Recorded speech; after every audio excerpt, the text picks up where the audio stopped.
real quick and go over the Modern U.S. and World History instructor guide from Beautiful Feet. And I thought before I did that, and while I'm waiting for anyone who wants to join, I would give kind of some background information about Beautiful Feet and just share what I've learned. So one of the questions I got was about whether it's a secular curriculum and specifically mentioning the teaching character through literature. So my understanding, and I'm not sure if this is correct, but I believe Beautiful Feet is a reference to something in the Bible. However, I watched an interview with the founder of the company's son, and apparently it started out, the mom wanted to reprint books that were antiquated and you could no longer get. And so they started with like the D.L. Lair books, for example. I think you guys have seen stuff like this. And then so like the one that they've reprinted says Beautiful Feet on it. Anyway, so that's kind of how they started, was because they were printing these books or she was finding them and other people wanted them. So getting back to the biblical thing. So from what I've seen in the homeschooling realm and just in general is that when you see stuff about teaching character, I think that's usually like a biblical reference. It's not usually meant in a secular way. I could be wrong. But so yeah, this book has a bunch of different things. It starts out with favorite authors for these different books. And there's definitely, if you look at the lessons, the first lesson says, look at Genesis, do these things, talks about Jesus. But it's not limited to that.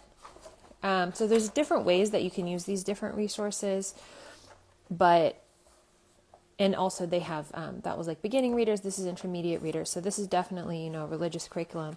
However, the way that we used it was I kind of just went through, and of course now I can't find the page.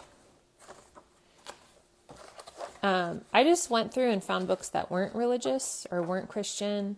For example, you have, Margaret Wise Brown, a couple of different authors, and I just did books that worked for us. So all of that's just to say that this is kind of, it is technically biblical. It doesn't have to be done that way, but some of their things are. And I think they do a pretty good job of letting you know the difference. They, for example, have charter packs available. So this was another one of their levels that we did, which was History of Classical Music. And so I wanted to show the difference in the layout. And I don't know if this is an older layout or if this is a newer layout, but it has a lot in common with the high school guide. And so that's why I wanted to show that the different levels have different ways that they're written. So the beginning has the recommended materials, all of the books that you're going to need. And then you start in with the lessons. And this is different from other levels they have written. For example, the Around California with picture books. It's just written very differently. And I really like this formatting, especially for the older grades, because it could be used as written directly to the student. And so with that, we'll go ahead and jump into the one that you guys had actually asked to see, which is Modern U.S. and World History. So this was designed for senior high students, which is 11th and 12th grade. So a lot of the books are very densely written and, complex material, complex topics and subject matter. So the way that this is done is that it starts with antebellum U.S., I believe. We'll go back to this in a second. Yeah, so it begins with antebellum in the Civil War. And so you're starting in the U.S. You're starting with U.S. history. And then as you move on to, then you do Civil War. Then part 2, Reconstruction, Industrial Revolution, turn of the century. And then you get into First World War, Depression, segregation, all of these different things. So I'm not completely certain if there's like U.S. history in each section or if they only do world history later on. But from what I've seen, you start out with the U.S. history portion and then you move forward. So before you get to the lesson plans, similar to the classical music guide, you have all of the books that are included. And, these are from what I can see, they're secular books. A lot of these books are used in public schools. So definitely no need to be worried about whether this is religious curriculum or not. From what I can see, I've only looked at this, 10 minutes yesterday, and as I'm looking at it with you here, but one of the reasons I chose it was because I really liked the particular books that were included. And if you've been following my stories, I've been posting about All Quiet on the Western Front. And so I thought that was funny that that's included in here. But if you're familiar with any of these books, you'll know The Jungle, for example, is very intense content. Obviously, Uncle Tom's Cabin, Up from Slavery, very intense content. So definitely this would not be something that you'd want to use for a sensitive student, maybe not even a young student. But I am planning to do this for my rising ninth grader. She looked at the books and the formatting, and she thought that it looked interesting, and I think it would be interesting to her. The one edit I know we will make is we will not be doing Kite Runner. Just not gonna work for our family. If you've seen the movie, there's very disturbing topics in there. But I was looking at the notes they had on the book and about why they included it. And so I do think that I will try and find something that's also on the history of Afghanistan to kind of do that service. So moving on, the next part after the books is the actual lesson plans.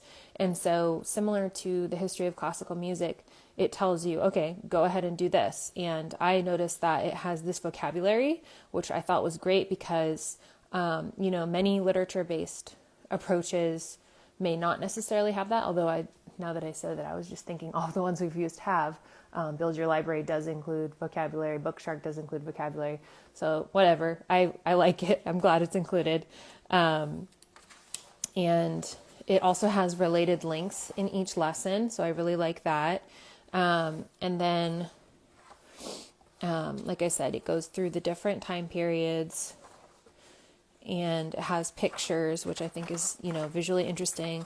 And then what I thought was really cool was when you get to talking about Stalinism and the Chinese Cultural Revolution and those things, it includes photos of the propaganda. And this was one of the things that I really didn't appreciate personally until college, the extensive propaganda machine of those times. And obviously, there's still exists propaganda in the world, but it was a very concerted effort using that art and, what's it called? Not Brave New World, 1984, discussing Big Brother and all those themes. So I really like how that's incorporated just in the lessons. And so you have that for every different time period. It's not just that specific one, but the propaganda I thought was really interesting. And then at the very end, or not the very end, but towards the end, you have additional recommended resources by section, and you also have recommended videos. So what I really liked about this was when you get to, this is part 3, so this is, I think, World War II and the Great Depression. You have Empire of the Sun, and you have these different movies that give that historical context, but you can really zoom in on your child's particular interest or whatever topic you want to cover in more depth. And I also was thinking, I don't know if it's included in here, but there's, I'm not seeing it. There's a film that was covering Russian propaganda called Burnt by the Sun. And, it talks about one of the former generals in the army and how he begins to start to question the Russian state and leaders and how he gets sent to a work camp. And so that's an example of something that you could really incorporate and also, make it have these different types of media for your children. So I thought that was really cool. And then this, I didn't even know this was in here, is an answer key. So if you had your children doing the questions, like I showed you in the first lesson, see if I can flip back to that. So here's all the questions that they would write out. Then you have the answer key. So that's awesome. Didn't even realize that was there. The last thing that I wanted to point out about this was at the very end, there's a glossary. And so I'm not sure, but I have at least mediocre confidence that these are the vocab words that they're looking up. So the advantage of that is, first of all, you have everything in one spot, but also you have a limited dictionary, that doesn't have distractions, and also that your student will probably be able to very quickly find the different terms. So that's the instructor guide. I wanted to order this and review it before I purchased the books, even though I'm pretty sure we'll be doing it. And I'm just flipping back to the books here. I actually saw The Red Badge of Courage at the thrift store last week, and I was like, oh, that's a familiar book. I think that we might need that in the future, not realizing that it's a book for this year. So what I might do is, because we are independent and we are not with a charter, I might just order these one at a time, or I might just really look in the thrift shop and figure out what the order of these are. If I'm super with it, what I would like to do would be to look up, Abraham Lincoln's World. I know that we have that. It's a really great book. Her books focus on one person, but they discuss what was going on in the entire world during that time. So what I might do is look at these other options and pull some of those books as well. And then, if I was super organized, I could figure out where to find these documentaries. But anyway, I hope that's helpful to you guys. Feel free to send me any questions, or if you want to see something more specific. Other than that, I'll go ahead and save this video. And I hope this was helpful and answered some of your questions. And thanks for watching.